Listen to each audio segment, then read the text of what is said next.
Hello बच्चों, let's read this question. So the question says that for hearing the loudest ticking sound heard by the ear, find the angle x in the figure.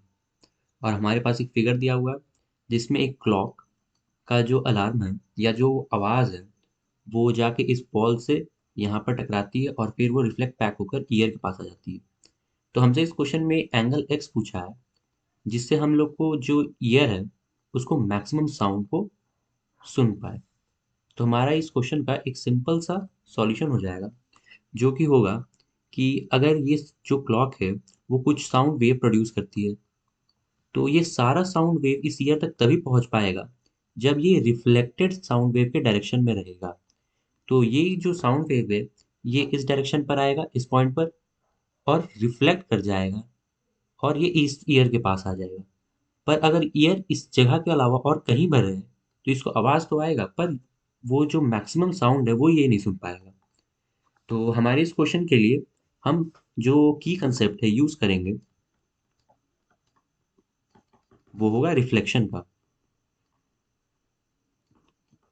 That says the angle of incidence is equal to the angle of reflection. यानी जो angle of incidence होता है वो equal होता है angle of reflection के। तो हमारे इस फिगर में जो एंगल ऑफ इंसिडेंस है वो ये हो जाएगा और एंगल ऑफ रिफ्लेक्शन है वो ये हो जाएगा जो हम लोग को इस क्वेश्चन में गिवन है एक्स।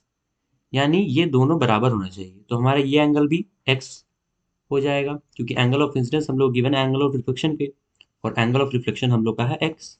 तो हमारा एंगल ऑफ इंसिडेंस भी हो जाएगा एक्स। तो क्योंकि ये नॉर्मल है तो 50 प्लस एक्स जो हमारा हो जाएगा वो हो जाएगा 90 डिग्री क्योंकि ये जो प्लेन है ये परपेंडिकुलर है इस लाइन के। तो according to the given figure और law of reflection 50 plus x जो हमारा हो जाएगा वो हो जाएगा 90 डिग्री।